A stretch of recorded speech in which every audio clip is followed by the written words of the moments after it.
Another episode of Healing in Ways You Never Thought Possible, and with our miraculous healing stories that we're sharing on a more regular basis now.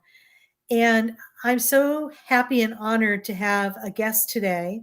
She is a friend and a colleague of mine, but she has a very, very interesting healing story to share that has influenced and brought her to where she is right now in her life. So I would like to introduce to you Jennifer Wren Tolo. Jennifer is a registered nurse, and she's also got a master's in arts, and she's a whole health educator and transformational coach.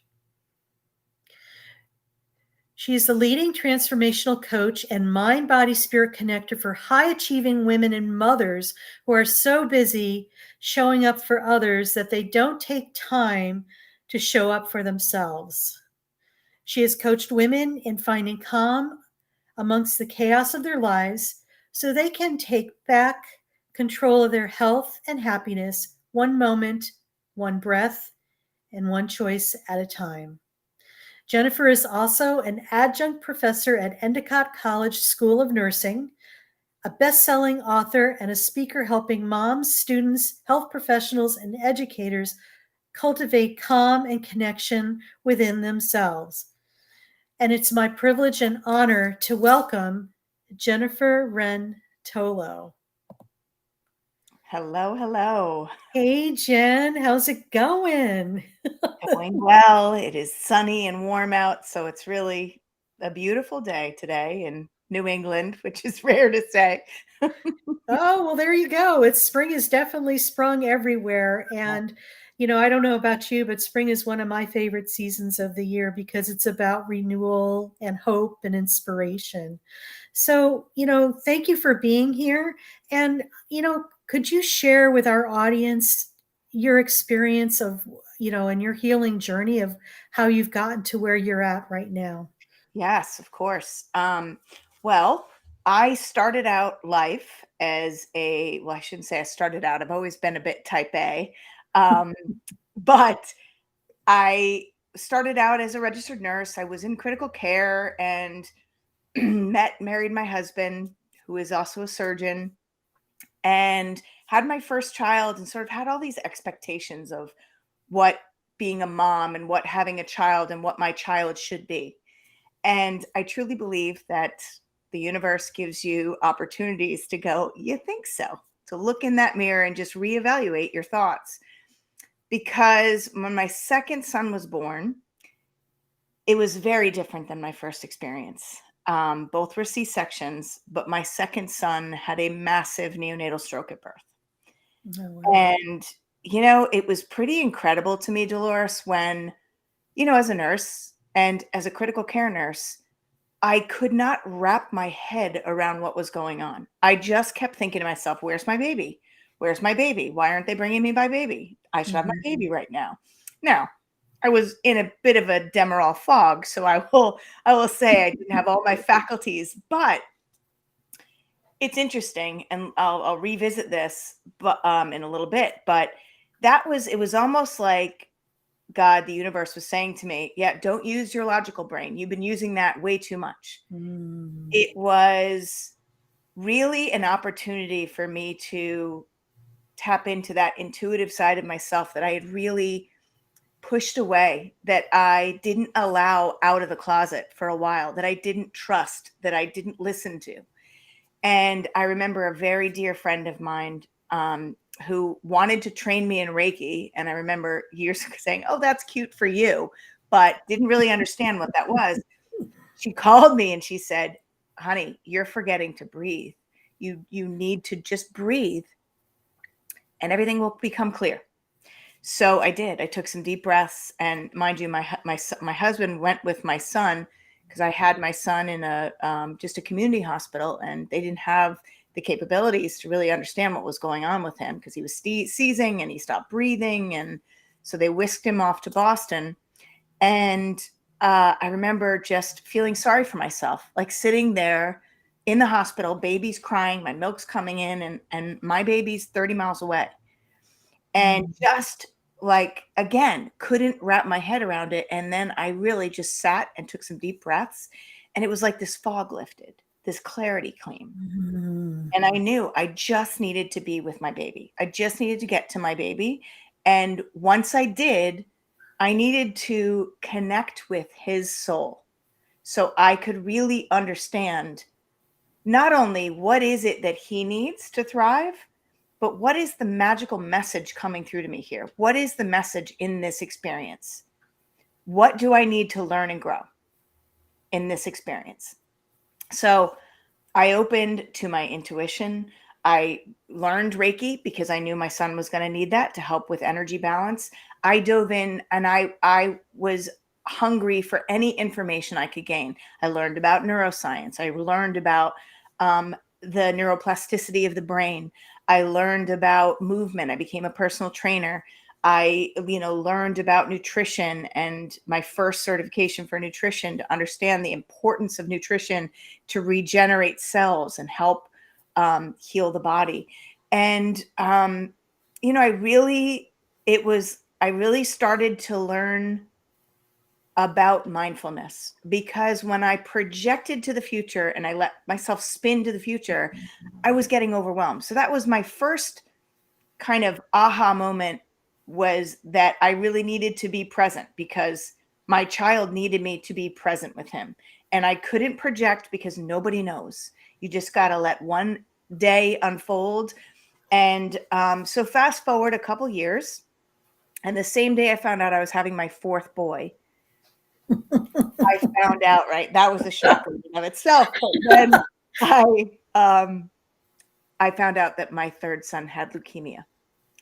And here's the powerful moment in that. Again, as a nurse, I know what the signs are, but I'm looking at the little bruising on my son's face. I'm looking at his distended belly, and it didn't click to me when the doctor was like, "Jen, I'm so sorry. His liver's enlarged." I'm like, "Okay, what does that mean?" So it was again one of those moments where my logical brain, my nurse's brain, was shut off. Yeah. I was a mother in this moment, and I was being called to really connect on a soul level, on a spiritual level, to really listen to that intuition. I had two kids with me when I'm pregnant, two kids with me. I'm in the hospital because I was not expecting this diagnosis. Mhm. And then they sent us off to the hospital. And I remember, my kind of warrior mom mode kicked in where I was like, okay, I've got to do this. I got to do this. I was a master at compartmentalizing. But again, what is the message in this? And I got very clearly, you have all the tools that your son needs to help him through this. This was part of your awakening. This was your soul contract with your son. He was going to go through this knowing that you were going to help him heal. And at this point, I was a master at Reiki. So I did Reiki on him every single day when he got his chemotherapy. He never had the mouth sores. He never had the horrible side effects of the chemotherapy. I got my second nutrition certification because I was not buying it when I was like, what can I feed him? What kind of food should I get into him? As I'm looking at people with McDonald's and Dairy Queen and a smile waiting for their children, I was like, yeah, this is not it. This is not, I don't buy this. Yeah. So when they were telling me just get calories in, I was like, okay. So all of these experiences, pardon me, really showed me the gaps in our healthcare system. Yeah. They really showed me the need for more of a holistic approach to health and well-being. It also showed me my need to bridge the gaps, not just with between healthcare, but bridge the gaps between logic and science and intuition, because that is where our decision making is the most powerful. And you know what? You're so true and right on with that, because how many times do we tend to give that power away? I mean, we do. And I, again, had those experiences. I remember taking my son that had the neonatal stroke. I remember, he had massive cognitive issues, as you can imagine. He had basically, the right side of his brain was, a lot of, damaged brain tissue. But I remember taking him to a neuropsych exam and being told, your son has a low IQ. He'll never be able to do this. He was an early intervention and people said, you'd never be able to do this. No, I'm not even going to bring this balance beam because his right side is so weak. And I thought, yeah, no. But I remember in a very vulnerable moment, listening to the neuropsychologist read back the numbers and what they meant to me, for my son, pardon me, and feeling like I was taking shots. I remember just feeling like a punch in my stomach. I'm by myself, I'm listening to her, and I couldn't get past the intro. I literally had to stop her and say, could you just let me breathe for 1 second? I just need to pull myself together. Because, the lump's forming in my throat, my chin's quivering, because I'm listening to this person basically try to take away my hope and take away what I knew was my son. Yeah. And define my son by numbers without seeing the big picture. And I remember stepping outside and I remember calling my dad, who's my rock, and he said, Jenny, why are you letting somebody else tell you who your son is? You know who your son is. And I thought, you know what? You're absolutely right. Is a kid with low IQ the same kid that's going to be wanting to see out the window at 3 years old or 2 years old, goes into the cabinet and gets a coffee can to bring over to the window to step up on the coffee can to see out? That's not low IQ. And as I, again, went back to, okay, what's the message in this mess? It's that soul connection. You've got to connect. You've got to trust that you know who you are and who your children are better than anybody else. And not to allow limitations and labels. The labels are important in order to get help and support. Sometimes that's what you need to get the help and support. And he needed a lot of help and support. So did my other child. But the labels do not define who he is. And that's the powerful truth. Absolutely. And how many times, and I know I speak from my own personal experience as an adult going into your primary care doctor's office, they find something in your labs and then they're all upset about this, they're angst about it, and it's almost like their issues and their truth is they're projecting it onto you, even though intuitively in your heart of hearts that this information isn't true, it's probably false, but yet they're projecting it there. And if you weren't mindfully aware, you would just buy into this and create it for yourselves. Absolutely. Absolutely. And I think it's important. I think so many of us, and I see this in society, and this is a big part of what I do, is help people reconnect to the messages. There's little subtle messages that we don't pay attention to because we're so busy projecting to the future. We're so busy getting bogged down by other people's expectations as well as ourselves that we don't take those really important mindful moments to just pause and connect to, what is my body telling me? What is my mind telling me? And then what is my soul and spirit telling me? What is the message in this moment? Even in those really dark times, there is always a glimmer of light. Always. You just got to look for it. But when your head is so far buried in the ground, or your eyes are closed because you're so overwhelmed, you can't see the light. Yeah. Well, and not only that too, it's just like how many times too that we want to throw in the towel in the 11th hour. Yeah. And it's just like, if you hang in there just a moment more, that's when the miracle happens. Seriously. Well, absolutely. And I got to tell you, I remember, and that's kind of another big part of what I do, is helping people understand they are stronger than they believe and they are more resilient, but you got to do your work. You have to do your work.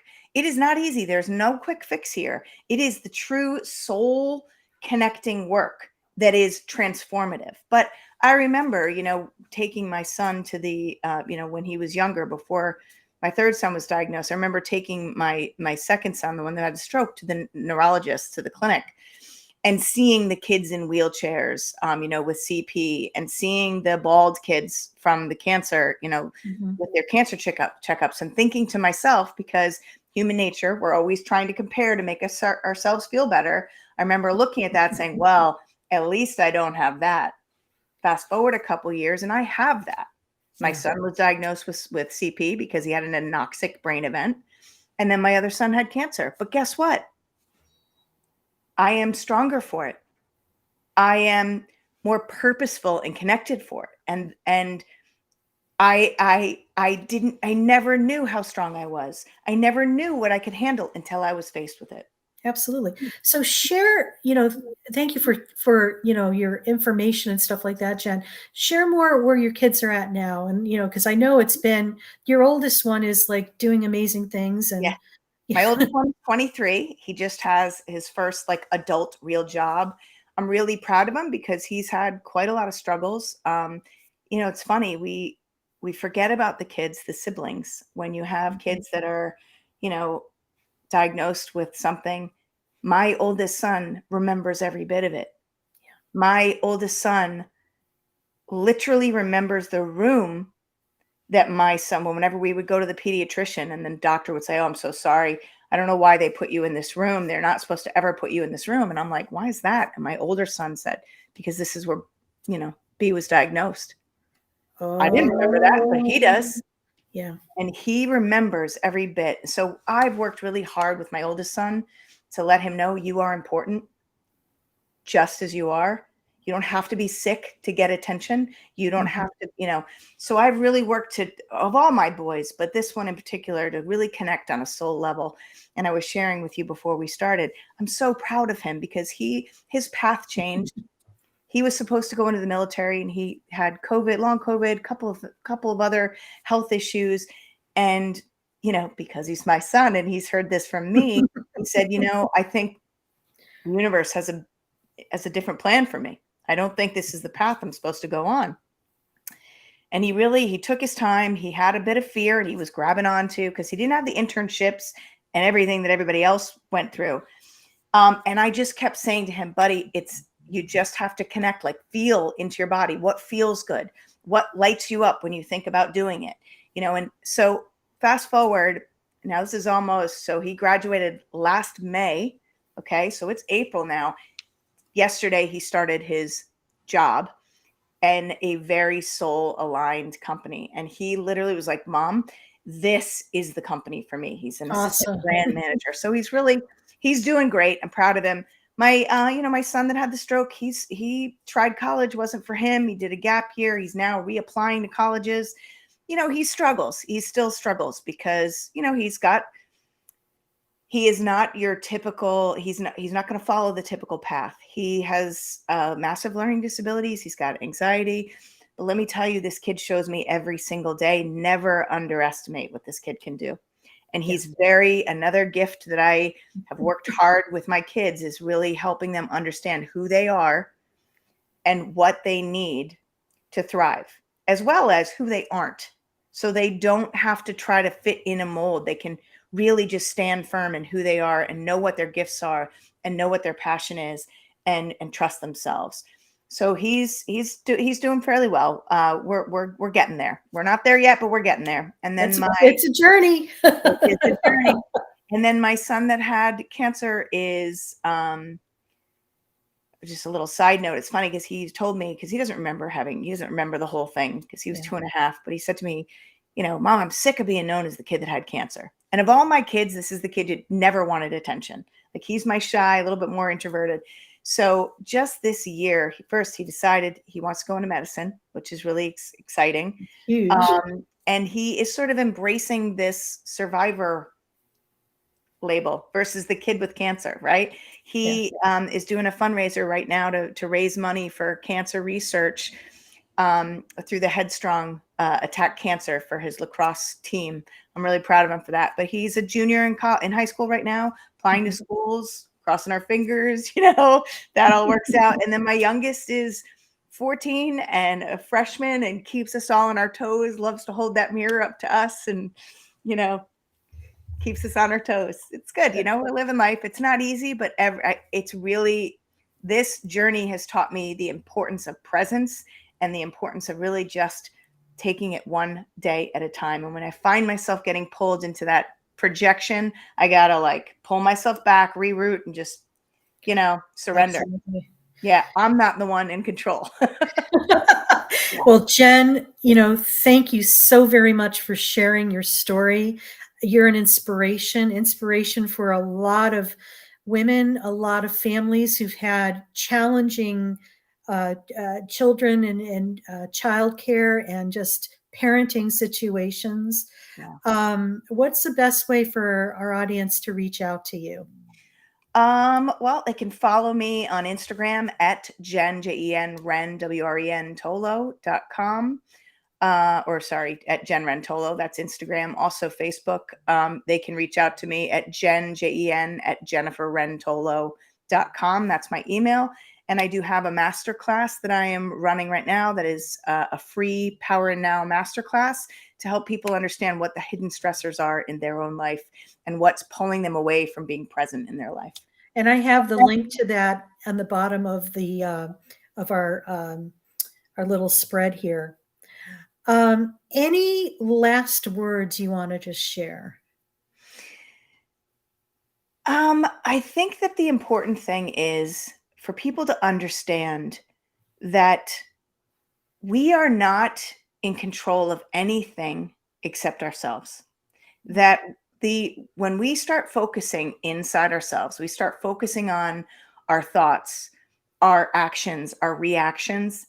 That is in the present moment. That is where we have the most power and control. It's not outside of ourselves. It's not changing events. It's not controlling things that are happening. It's controlling ourselves and how we react to what's happening. That really is the empowering part. Couldn't have said it better myself. Well, thank you, Jen, for spending some of your day with us and sharing your information. Absolutely. And I just want to let people know that we will be having another one of these Miraculous Healing Series events with another special guest, and just look for that in the feed and in the announcement. It'll probably be next week. I'm not really sure who's coming next week, but it'll be a surprise and it'll be well worth it.